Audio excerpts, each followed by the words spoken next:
We could start, I think. Happy first day of the week. I think it's 60 degrees outside.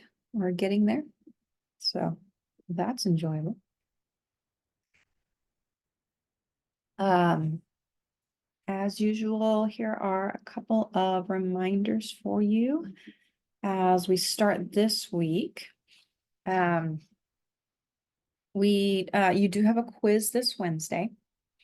It will cover basically everything that we did last week. So simplifying, multiplying, adding, subtracting, dividing rational expressions, or those more complex fractions, is what it will cover.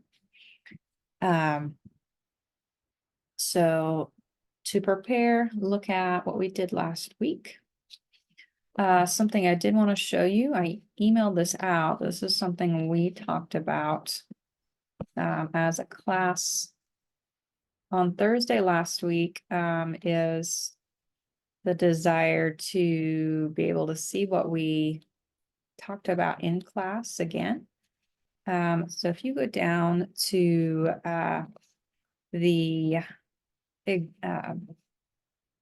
exam 3 material, I posted the videos for portions that we did in class here. You can click on it, and well, maybe you could click on it. See if I can figure out my tech here. There we go. Click on it. It has the videos for each day. We didn't have class on Tuesday, so there's not a video for that, but you should be able to see the worked out problems for the remaining 3 days.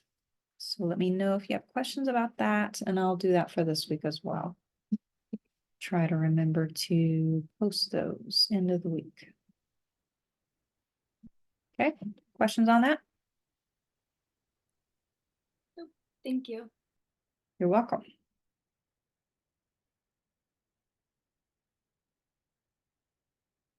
Okay, let's jump back onto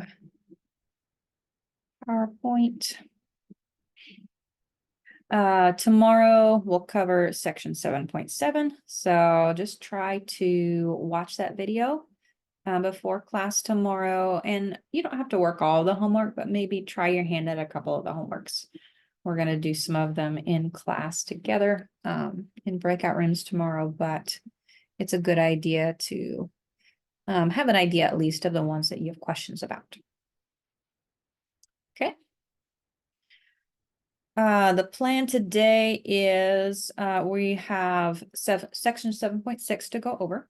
So we're going to go over a few problems from that, continuing discussion of rational expressions, but now we're moving to equations. So we'll do some of the example problems and then some of the ebook problems. I'm not going to do breakout rooms today. We'll do that tomorrow. Okay. So let's move to the 2 problems for today from the video. I have so that they're on there.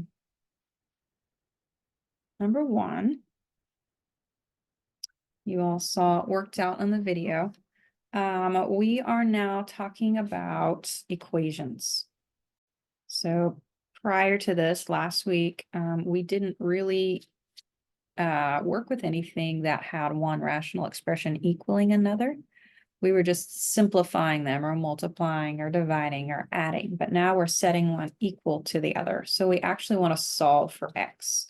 So we want to get an end result of x is equal to something. That's our goal.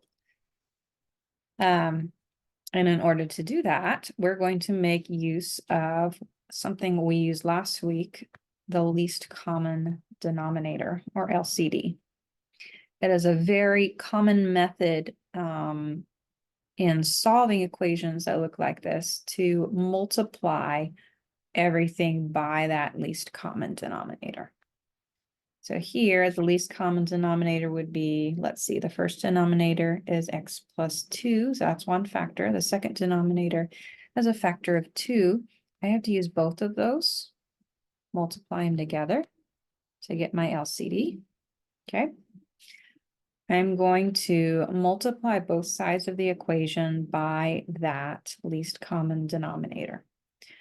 So left-hand side, 2x plus 3 over x plus 2. Let me just make absolutely sure that's how she's doing this. Yeah, that is how she's doing this, just so I don't confuse you. I'm going to take that least common denominator. I'm going to multiply the left-hand side by it. 2 times x plus 2. And I have to remember that that technically has a denominator of 1. If I'm multiplying a fraction by a fraction, sometimes that helps to go ahead and write that out. And then the right-hand side is 3/2. Multiply the right-hand side by exactly the same thing. I am allowed to do this to an equation as long as I multiply both sides by exactly the same thing. I can't just choose to multiply one side by that least common denominator.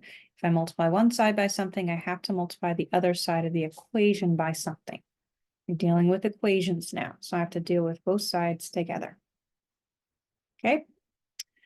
Now that I have at least set up the multiplication, to multiply both sides of the equation by the same thing, I can note that I have the ability to simplify. So I have this x plus 2 on top and bottom that will simplify. I have this factor of 2 on top and bottom on the right-hand side that will simplify. And so now all I have left in the denominator is 1. So on the left-hand side, I have that factor of 2 still. 2 is from here.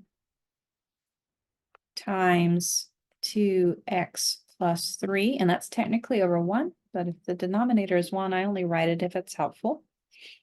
And that's equal to the factor of 3 times, it looks like there's an x plus 2 that remains there.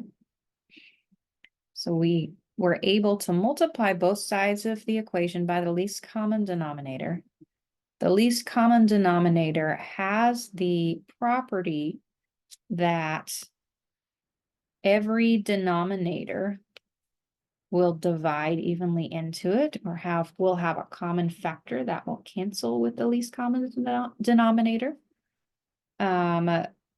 which allowed us to rewrite this so I don't have fractions anymore.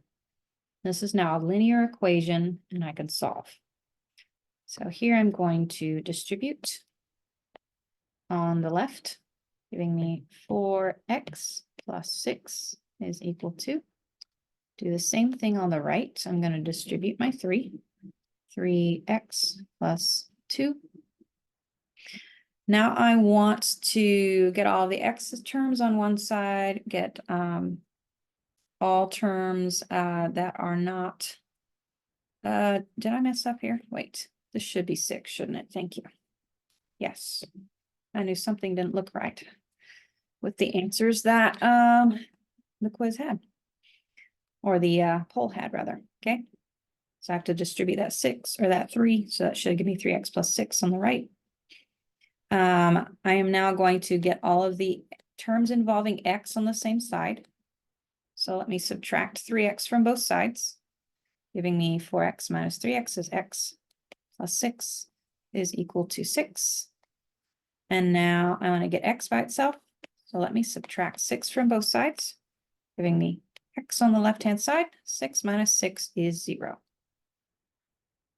And that's our goal, is we want to somehow rewrite this equation so I have x on one side and just a number on the other. If I'm able to do that, then I can note that this is a potential solution to our equation. Questions on that so far? I'm not quite done with this problem, but I want to give you a chance to ask questions. I didn't quite do it that way, but I got the same answer. There are multiple ways of doing this problem. Okay. And I'll kind of quickly show one of them for this type at the end as well. But yeah, there are multiple ways of doing it. This is kind of the standard one that most books are going to give you, but there are multiple ways for sure.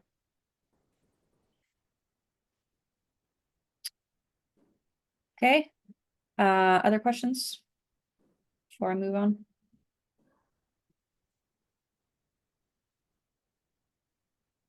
Okay. One thing we do have to check with rational equations or equations with these big fractions is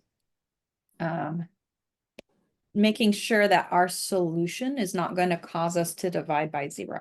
So making sure that there are not that number that we found for x, that solution that we found for x won't cause us problems in the original equation. So this is something we did way back in like 7.1 or 7.2. As I'm going to look at my original equation, I can note the denominators, specifically the denominators that involve x. The denominator that just involves a number doesn't really affect my domain, is what you would call it, for this problem or my solution set, but the denominator that involves x will. So I can note here that if that denominator x plus 2 is equal to 0, I will have problems because then I will have divided by 0. So let's figure out what value for x makes that happen. That would be x is -2. Down here, we can note that the solution we found, 0, is not equal to -2. Therefore, we don't have a problem with that solution. It doesn't cause us to divide by 0. We can actually use 0 for our solution here. So that is, in fact, the solution to this. We could even check ourselves. I'm not going to do this every time, but here we could plug 0 in for x. 2 times 0 plus 3. 0 plus 2. Is that equal to 3/2? Left-hand side, 2 times 0 is 0. Plus 3 is 3. 0 plus 2 is 2. That is certainly equal to 3/2. Looks like we have a solution. Okay. We okay with that? So are all of these in 7.6, we have to check them, right? It's a good idea to check them. Unless I don't believe that a test or quiz is going to specifically say you have to check this.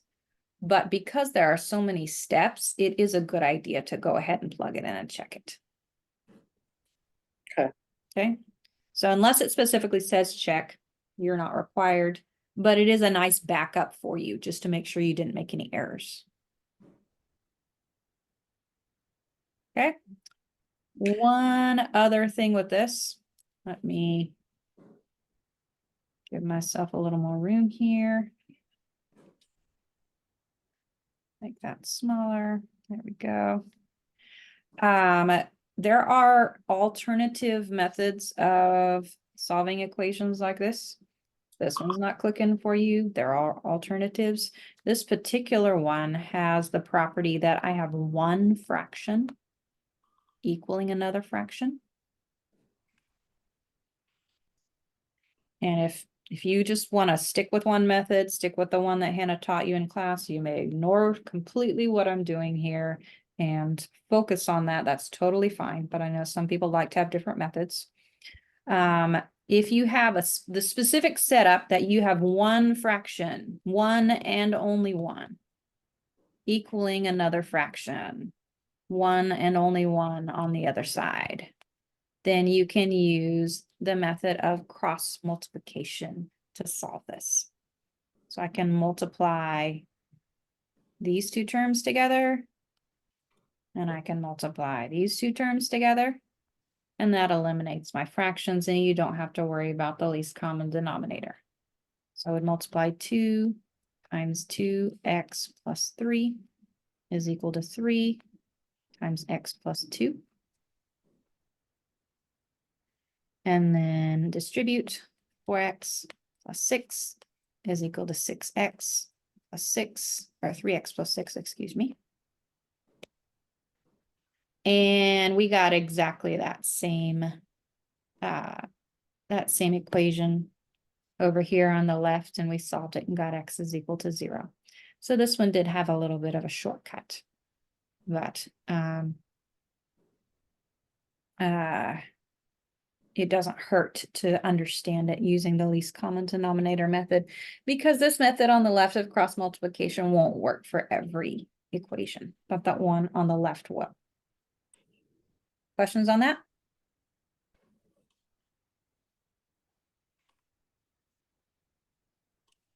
Okay, so this is an OR. Let's do the second problem. Sorry, I know I'm going long on this. These are historically a little bit more detailed, so I tend to go a little bit longer. So we're going to solve this using the same method. And I will, again, note some of you may use different methods for this. And I'll try to show them where they exist. For this one, though, let's start with that least common denominator method, because that is what we used, or that was what you saw in the video. The least common denominator is x.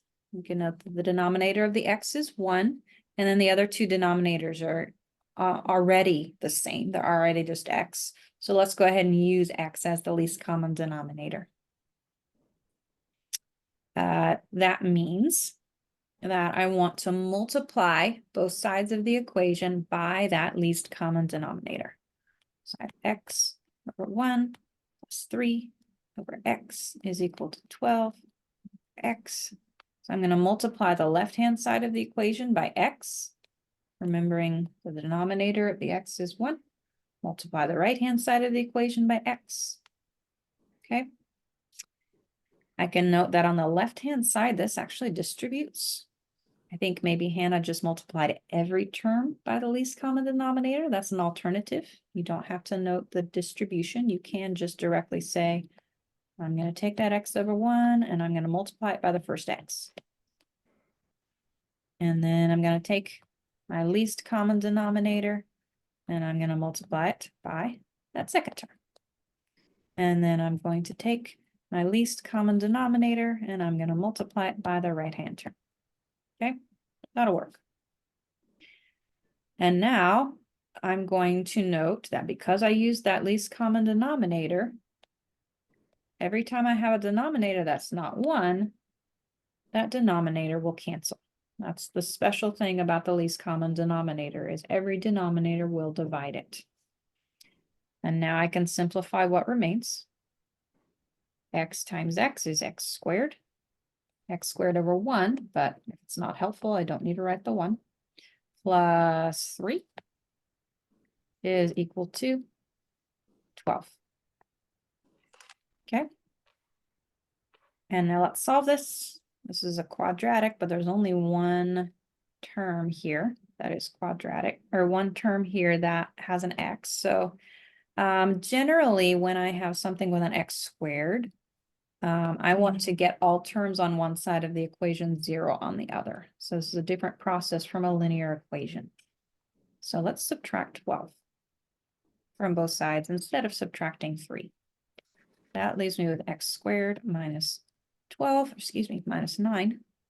So why would you do it this way? Because I did the other way. There are different methods of doing this again. You could do it this way. You could subtract the 3. Yeah, But note then we have an x squared on one side. right. And typically when we have an x squared, we're going to use factoring to solve that.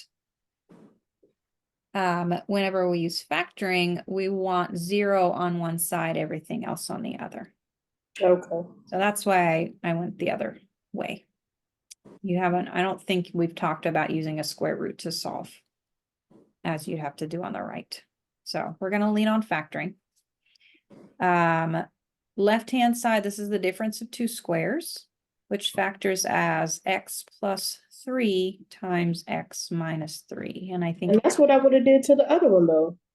That's what I've done to so the other way we did it right there, I got the same exact thing. you may be able to, I think, I'll just say this now, just because we're here, just not a bad thing to ask questions about this here. This does not factor as x plus 3 times x minus 3. You have to rewrite it with the difference or that subtraction Oh, between the two okay. to actually do that factoring. Okay. On the right, like you may be able to see that and go, okay, this is what I know the solution should be.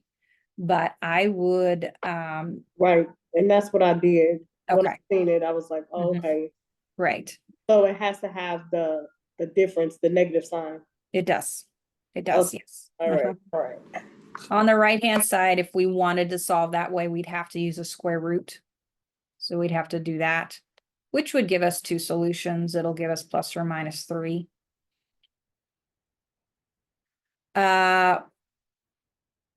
If we want to factor the left-hand side like that, if I want to factor one square plus or minus another square, then I have to have the subtraction in between the two.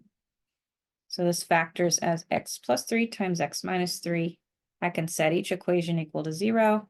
So that gives me x plus 3 is equal to 0 and x minus 3 is equal to 0. Now that we've taken the square out, so we factored it, so I don't have the x squared anymore, I can get x by itself.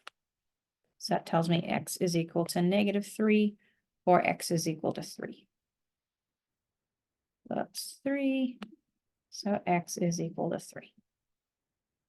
So these should be our solutions. And I think it was just this step that there was a small error in Hannah's video. But I've totally done that before. So I can understand that. Questions on this one?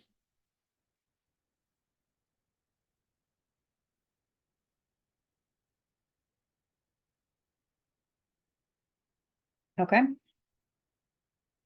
Let's see what time it is. Okay. I said that there are alternatives to solving equations like this. So I'll show you an alternative for this. If you don't like it, forget it. Do the one that Hannah showed. That's great. But again, some people like alternatives. So how would, when you check this, you just would put the three, the negative 3 Question. and the positive 3 in all of those X's? Yes, great question. Let's check this. Because Hannah does want us to show, she did say. She did say it? Okay, great. Then absolutely check it. So if you want to check -3, you plug, yes, you would plug -3 in every time that x occurs. So it gives you -3 plus 3 times 3 divided by -3 is -1. 12 divided by -3 is -4. That is correct. -3 plus a -1 is -4. And then we'd have to do exactly the same thing for 3. So we have 3 over 1 plus Okay, I'm confused. How did you just do that? The top one. the top one. Yeah. Yeah. This, and this are where the x's were. Right. So I substituted -3 in for x every time that it occurs. Right. And then -3 divided by 1 is -3. 3 divided by -3 is a -1. Why And would you? say that again, sorry. Oh, okay. I think I see what you're doing. So, Okay. but why would you do? Oh, because it's a fraction. You would divide it to get the. Okay. Mhm. Okay, I'm having a moment. Sorry. That's okay. If you had a question, probably other people did too. So 3 divided by 1 is 3. 3 divided by 3 is 1. 12 divided by 3 is 4. And certainly 3 plus 1 is 4. So that is correct as well. So yes, absolutely check these if Hannah specified that in the video.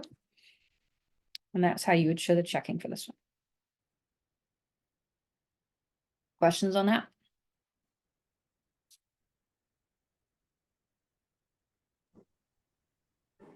Okay. Okay, great. Let me again give myself a little room.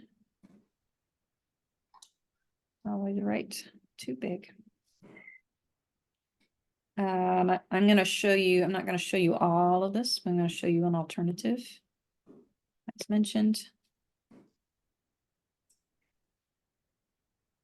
If you just really don't like this method. X plus 3 over X is equal to 12 over X. We noted that the least common denominator is X. Instead of multiplying both sides by the least common denominator, we could instead try to write every fraction over the least common denominator. So 3 over X and 12 over X, those already have the denominator of X. This first one, however, does not. So X over 1, I'm going to rewrite that with the denominator of X. If I multiply 1 by X, I get X. If I'm only going to do this to one term, then I'm only going to multiply both the top and the bottom by that term. So what that does is that gives me X squared over X as my first term. Second term, I didn't change. Third term, I didn't change. Okay. Now we have everything written over a denominator of X. If everything has the same denominator, you can equate the tops and you can ignore the denominator. This means that I just take the numerators, X squared, 3, and 12, and I make an equation with them.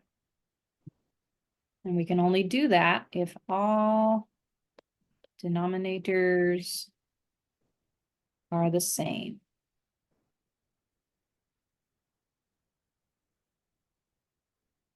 We can note on the left-hand side that this is the equation we got originally. So you would solve it from this point on the same way we did with Hannah's method.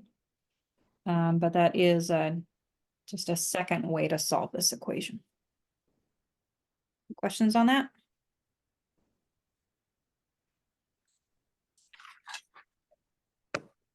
So on this one, it was 4, so that makes it not be a solution, right? Because doesn't it, so it's supposed to be a 0, right? That's a good question because I did not note that. So over here, something that I should have noted, but didn't, was that we should have made sure that our answers that we got were actually solutions. So we should note that, okay, I have a denominator of X and that can't be equal to 0.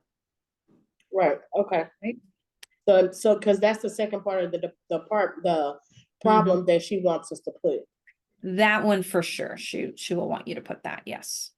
So We can note here that this is -3 is not equal to 0. 3 is not equal to 0. So we don't have any issues with those two solutions. We can use those as solutions. This did not cause us any problems. That I will admit is a part that I always forget to check. so it's not a solution. -3 and 3 are solutions because neither of them have this property that they're equal to 0. So up at the top where the 0 is, we put that it was a solution because it was a 0. For the first problem? Yeah. For the first problem, X did equal 0, but the only thing that we had to omit here was -2. -2 is not equal to 0, so no issues with that one. Here, I didn't have to leave out -2. I had to leave out 0 as a possible solution. What this is saying is, I don't know what the solution is. I have, we could do this at the very beginning and say, whatever I get for X, I know that I can't let it equal 0. My denominator is X. Whatever that denominator is, I can't let that equal 0. The two solutions that we found were not 0, however. The two Okay. issues that we found were -3 and 3. So no issues with those. These are not 0. Another good clarification. Other questions on that one?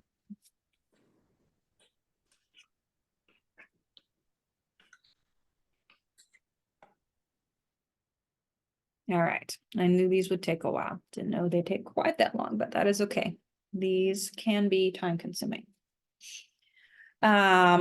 Let's go ahead and jump to a Zoom poll on some homework problems. So there are the homework problems that I would like you to work on. There are only 3 of them that I'm listing. Right there. All from 7.6. I will post a poll. Stop sharing this one. Jump onto that one. There you go.